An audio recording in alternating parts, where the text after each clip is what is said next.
Dealing with poor people is such a waste of time. I'll only bother with you if I have time left over, Michael said, laughing and waving us away like we didn't matter. Even I, who usually tries to be kind to others, had reached my breaking point. Then, my son, who had been listening to the conversation, said loudly enough for Michael to hear, "I wonder if I withdraw the 1 billion yen I have deposited, will that shut this place down?" Hi, I'm Susan Parker, a 67-year-old housewife. Lately, my husband George and I have been enjoying relaxing afternoons at cafes. George is 2 years younger than me and has recently retired. Since I've been so focused on work for most of my life, I now find myself unsure of how to spend my free time. So, I decided to take my husband out to explore different shops and cafes. We both love coffee, and we've always wanted to visit various cafes. George didn't mind my idea of going on a cafe tour and, in fact, became more and more interested in it. One day, while watching a TV show about cafes, George said, "Hey, let's try this one next time." Soon, he even started making coffee at home, and the whole house was filled with the wonderful smell of freshly brewed coffee. "Wow, Dad's coffee is really good," our son James said during a visit. "See, I told you, it's all about the beans," George replied with a smile. James, who is now 38 and has been living independently for a long time, comes home occasionally to visit and share interesting stories from work. "Are you and Dad doing okay? Any changes?" James asked. "We're the same as always," I replied. "That's good, but you two are getting older, so take care of yourselves," James said with concern. "Don't worry about us," I reassured him. "Even at retirement age, we're still going strong." James chuckled. "Dad, you really are full of energy.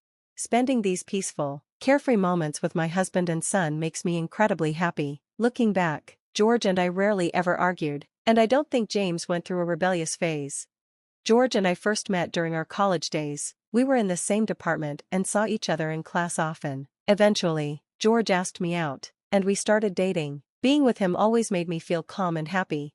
Even after we started working, we stayed together, and a few years later, we got married.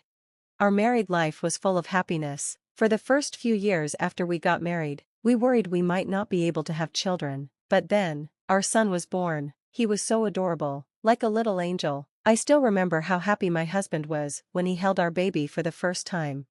Since then, the three of us lived a happy life together. Our son grew up to be kind and good-hearted. Even though my husband and I both worked and might have left him feeling lonely sometimes, he didn't seem to go through any real troubles during his teenage years. "Mom, Dad, there's something I want to do, and I need your support," he once said. Our son knew what he wanted in life early on and followed that path with determination. We supported him completely and were so proud to see him achieve his goals. Even after becoming an adult, he always showed us love and care, taking us on trips and to nice restaurants. As we got older, my husband and I would sometimes get emotional, crying and thanking him, only for him to laugh at how dramatic we were. Later, our son married a wonderful woman, and my husband and I were overjoyed. I have a supportive wife who helps me in my busy work life, so I want to work hard to protect our family, he once told us. Our daughter-in-law has a lovely smile and a gentle nature, perfect for our hardworking son. The couple continued to visit us regularly, and we always enjoyed spending time with them. However, recently, my husband started having health problems. As our son had warned, we needed to take care of ourselves, so we went to the hospital together. There, the doctor gave us devastating news. "It's terminal cancer. You have about a year left to live." My husband and I were both stunned. We had planned to spend our retirement years together, and we even talked about opening a small cafe at our own pace. The news left us heartbroken. "I can't believe it. Dad has cancer," our son said, equally shocked. "We don't have kids yet, and I was just thinking about showing you your grandchild soon." It was a tough situation for all of us, but my husband was the one facing the hardest part. He was hospitalized and started cancer treatment. "How's the treatment going? Is it painful?" I asked. "I'm fine. Who knows, maybe I'll beat cancer if I keep going like this, right?" he said, trying to stay strong. But the treatment was clearly tough. His face had become thin, and his body was getting weaker. "Susan, I'm sorry, I might leave you behind and die first," my husband said softly.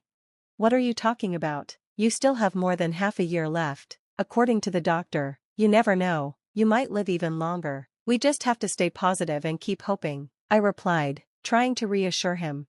"Yeah, but I just wanted to apologize in advance. I could pass away at any moment. Don't say that, I said, noticing how weak he seemed, not just physically, but mentally too. Our son, seeing his dad's low spirits, wanted to do something special for him. I want to grant Dad's wish before he becomes too weak to go out. Yeah, let's ask him, I said, encouraged by our son. So, I gently asked my husband, if you could go out right now, where would you like to go? We might not be able to stay overnight, but maybe we could go for a short trip.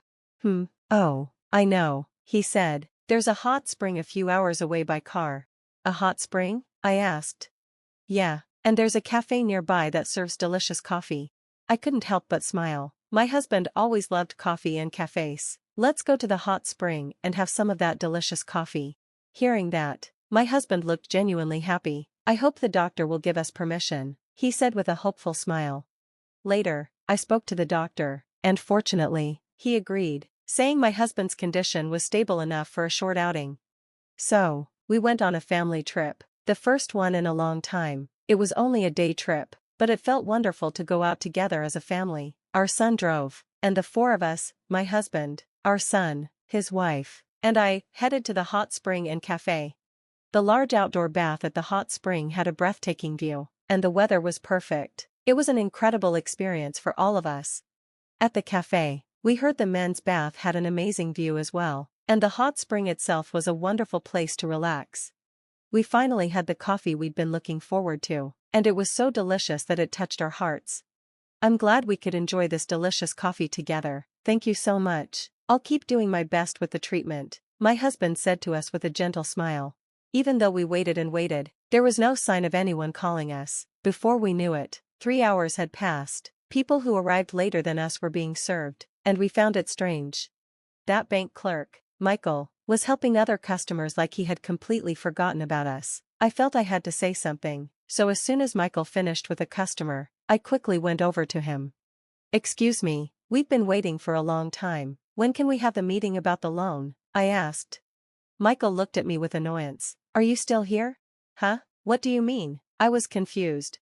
There's no way we're giving a loan to someone like you to open a cafe or any shop. You're too old, he said bluntly. You're not even wearing brand name clothes, and you don't look rich at all. It's a waste of time dealing with poor people like you. I'll help you if I have any time left over. With that, he laughed and shooed us away like we didn't matter. I was shocked. Normally, I'm a kind person, but this was too much. I was furious. Just then, my son returned from the restroom, and I told him everything Michael had said. After hearing the story, my son raised his voice, making sure Michael could hear. If I withdraw the 1 billion yen I deposited here, I wonder if I could shut this place down. Michael looked puzzled. What? He muttered. Sir, if you're going to cause a disturbance, please leave. You're bothering other customers, Michael said, completely missing the point. I couldn't believe Michael had the nerve to say that to my son, but my son remained calm. I recently moved my business deposit to this bank, but I guess that was a mistake. Call the branch manager because I can't talk to you, my son demanded. Stop it, or I'll sue you for obstructing business, Michael snapped, refusing to help. Even my son had reached his limit of patience. Fine, I'll make a call myself, he said, pulling out his phone. A few moments later, the branch manager came running out of the back room, clearly in a panic. Mr. Johnson, what happened? The manager asked, looking worried as he addressed my son.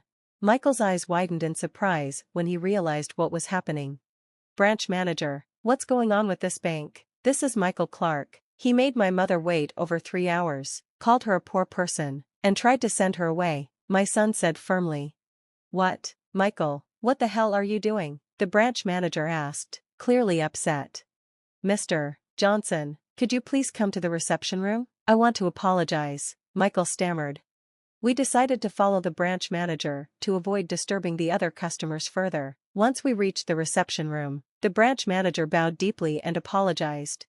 I'm truly sorry about this. Michael just transferred from another bank, and we didn't have a close relationship with you yet. Our other staff members were too busy to notice, he explained. It's fine, manager. I'm not asking for special treatment. I just want you to address how he treated my mother and judged her based on her appearance, I replied.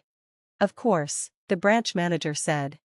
Michael, Hurry up and apologize. This person is the owner and chef of a famous restaurant. They just opened a new store in this area and deposited 1 billion yen in our branch, the manager added. Huh? Michael said, turning pale as he realized who we were. He quickly bowed and apologized. I'm so sorry. Michael, have you always treated customers differently based on your own judgments? If so, you're not fit to be a bank employee or even work in customer service, I said firmly. At the very least, we don't want to do any business here anymore. No, please reconsider, Mr. Johnson, the branch manager pleaded. Unfortunately, we can't trust this bank as it is. Show your sincerity, and then we can talk. If you can't do that, I'll withdraw all my deposits by the end of this month, my son said, and we left the bank. A week later, the branch manager called my son. He explained that the bank had conducted a detailed investigation into Michael and found that he had been turning away customers for loans based on his own judgments. They also discovered that he had embezzled the bank's money. Unsurprisingly, Michael was fired. The branch manager called my son several times to apologize and offered various favorable terms for my loan. My son felt the manager's sincerity and decided not to withdraw the deposits. Thanks to the manager's proposals, I was able to secure a loan at a very good rate.